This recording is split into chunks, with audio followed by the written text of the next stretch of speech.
Let's fucking go. Another collision, another dragon match. Let's get it. My greatest of all time, my GOAT. Hechicero. There has not been a single video package for this character in the entire show. Now that I think about it, where's the story? Why is he wrestling Bryan Danielson? This doesn't make any... This is the dumbest shit ever. AEW, please fix this problem. Tony Khan, bro. Do your job as a promoter. What are we doing? Hello everybody and welcome back to the channel. I know that it's been a long time since I've uploaded on this channel and I'm sorry about that. Honestly, life and school just combined to make a big flaming fist to just beat the shit out of me, but hey, none of that's our concern right now cuz guess what? We're back and we're talking about dumb people again. As you might have guessed from the intro, we're going to talk about discourse, and what kind of discourse you might ask. I mean, there is a lot of it to choose from. We're going to specifically get into the who's this wrestler, where's my story stuff, because I've been seeing a lot of it lately. It's been around forever, it's probably always going to be around, but I thought what better day than today than to talk about how lazy it all is. But first, leave a like on this video and subscribe to the channel, specifically if you like to watch people yap about graps, because I do that a lot, and some would even say every single Saturday.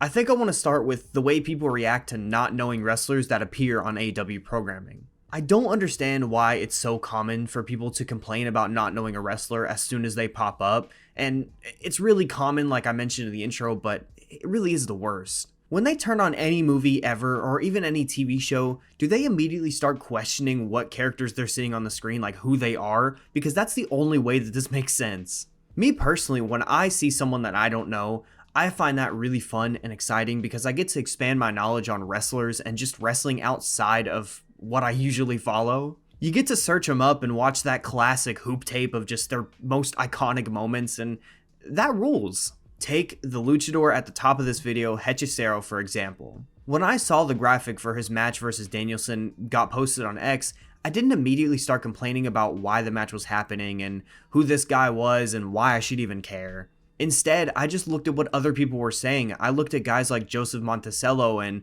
Lucha Blog who were saying this guy kind of rules, and so I got excited. I was like, I want to know, is this guy really a beast? I'm excited for the match. Then when I saw the match, it proved that he was a beast, and so I'm gonna follow him wherever he goes. I think it truly is that simple. Discovering wrestlers is just that simple, and for some reason people are just proud of not doing that. Like going out and openly boasting on X about not knowing how to use Cage Match or even knowing how to use Google is just wild to me. Just this week we had Ice Cube Jr. discourse because he pretty much begged for AEW to start running video packages because he can't use Google, or what he specifically said, he doesn't like the way commentators explain guys. And yes, Ice Cube Jr. discourse is very dumb. He is very stupid sometimes and has very grifter-esque takes about wrestling like the majority of the time. So I bring him up not to specifically talk about him because I don't want to, but about what he's saying represents. He is kind of the poster boy for the anti-intellectual people who complain about AEW's bubble but live in their own, that they refuse to leave. And while I do think it's genuinely okay to like one promotion and not like the other and talk about that online, it's weird to think that every promotion has to be the exact same. Just because you like the way wrestling is presented on one program doesn't mean that it has to be presented that exact same way on another. Announcing a match and then explaining why you should care about that guy when he's making his entrance is a form of promotion, and it's a way to introduce a character to a new audience. It's just not what WWE usually does, which is why he's complaining. Not just that, going back to Hechicero again, let them explain why you should care through the wrestling. Bryan Danielson, the best wrestler in the world, not being able to counter Hechicero the same way he usually can other guys should tell you all you need to know about Hechicero. Then from there, if that story captivates you in some way, or it captures you or makes you care about him more than other people, go find more of his stuff. Go search him out. Go find that random 6-minute highlight reel set to metal tracks that was on YouTube 6 years ago. That's what wrestling is all about. And if you don't want to go search out these guys outside of AEW, then that's fine. Don't. But don't complain about not knowing who they are or not caring about them when there are plenty of other people who do. This kind of brings us to the second lazy AEW criticism I want to talk about. The where's my story stuff. To kind of put a blanket statement on it, I really think that people that say this all the time are not watching the show. A great example of that is when Bully Ray tweeted about the Tony and Deanna tattoo storyline, actually. Honestly, it's my bad. That is the second unfortunate person I've used as an example in this video, but they do both fit the lazy theme that I'm going for, so we're just gonna keep it rolling. But right after, the two women had a live segment detailing what the tattoo was and what it represented, he thought it was apt to tweet this.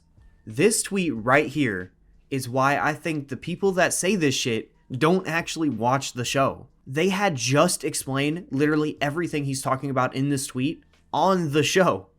Like the same show he was responding to. And yet, he still decides to tweet and bust out the West Wing gods, please, I'm begging for a story. And honestly, if they're doing shit like that, Bully Ray and people like him just aren't worth the time. It's clear that they want their stories explained a certain way, which is very similar to how people want characters presented a certain way or introduced a certain way.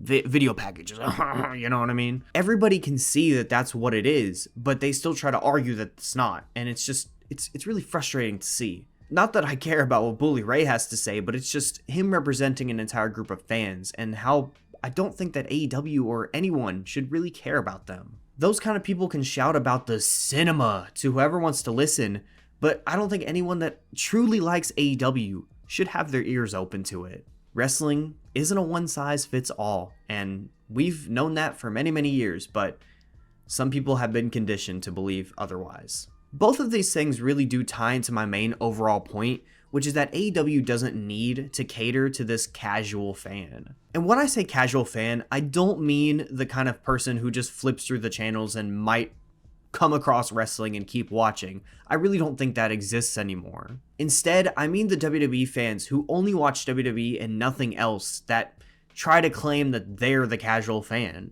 Which again, I want to be clear, it is not a bad thing to only watch WWE. I don't want people to think that, and I'm not, a full-on WWE hater, but it's not my thing, but I'm not sitting here hating on it. I respect that. But AEW shouldn't be trying to convert that kind of fan to watch their show because they're just not gonna. In 2023, they tried their absolute hardest to, and they adopted a lot of WWE style and the way that they present things, and where did that get them? Their worst year in company history, pretty easily, both numbers and feeling-wise. It caused the majority of AEW's long-term fans and long-term enjoyers to just kind of check out of the product. I know that because I saw it all the time, but also because I felt the same way. I'd still watch and I would still tune into all of their shows except for Rampage, but it was really hard for me to feel anything for the entirety of the 2 hours. There would be maybe the occasional segment that would pop me, and I didn't hate some of the stuff as much as other people did, but it was just, it lost their identity for a long time, and that's why I made that video that I did a while back. And without my discovery of New Japan and all the excitement that came with that, and even exploring other promotions, I would have been mentally cooked. I'm pretty sure all of their core fans knew this when it was happening, but we can absolutely say for certainty now that AEW should have never strayed away from what made them the alternative. They tried all year to be something that they weren't, and then as soon as they brought back a big round-robin tournament, the Continental Classic, they were reminded that that's what their fan base loves. The sports-based presentation, the awesome from-the-heart promos with no script, and the fantastic wrestling week to week. That's all anyone was ever asking for in 2023, and they got back to basics, and now they've had a killer start to 2024. Genuinely might be at their best maybe ever right now. Along with all what came with 2023, I think it actually exposed the fans that were only watching to bad faith AEW every chance that they got. The kind of people that would watch the Continental Classic but claim, where's the story, even though it was right in front of them and was being told in every single backstage promo they released. Those people existed, and I didn't get it then, and I definitely don't get it now. And to be honest, you don't want those types of people watching your product. Like I mentioned in both the other segments that I talked about in this video, they're trained a certain way and want their wrestling a certain way. Then they'll try to mask those complaints as just trying to help, TK, no worries at all, bud. Or they'll call everything that they say constructive criticism when we all know that it's not. And that isn't me saying that AEW is exempt from criticism. I made my most popular video on this channel criticizing AEW. I tweeted about how much I didn't enjoy their product at the time. It can still happen. I would just much rather see criticism from people I know genuinely care about the company and not the pretender fans. As a collective fan base, I would say that I'm a part of that. I ask everybody to please stop caring about what these people have to say. The El Hijo del Ice Cube and the Bully Rays of the world do not feed into their constant need for attention.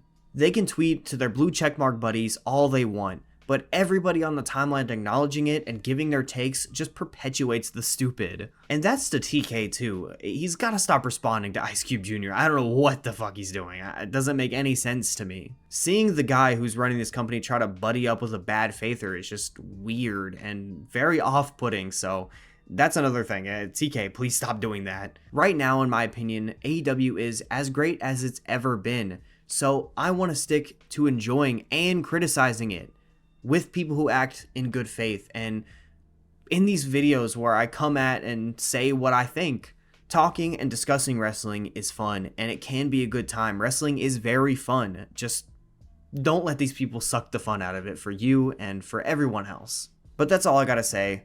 Thank you all so much for watching. I hope you enjoyed me ranting and related with it in some way. I mean, I know we've all seen all this stuff on the timeline during the week, and I'm curious to see what you all have to say about it, so leave a comment down below. Like the video and subscribe to the channel. It really helps me out. I'm really pushing for my end goal of this entire year to get to 1,000 subscribers. That would be amazing, and you know, I think we can get there. I'm going to start pumping out this content. We're going to start grinding again, so I hope you all stick around for the ride. This is for anyone who stuck around for the end of the video. We're talking about Revolution next week. I'm going to be attending. If you follow me on Twitter, @itsnoviak, you know that I'm attending. I tweet about it all the time. But I want to make a predictions video on it because every single match looks pretty up in the air. So we'll be back with that next week. But for now, it's been Novi. Much love to you all. Peace.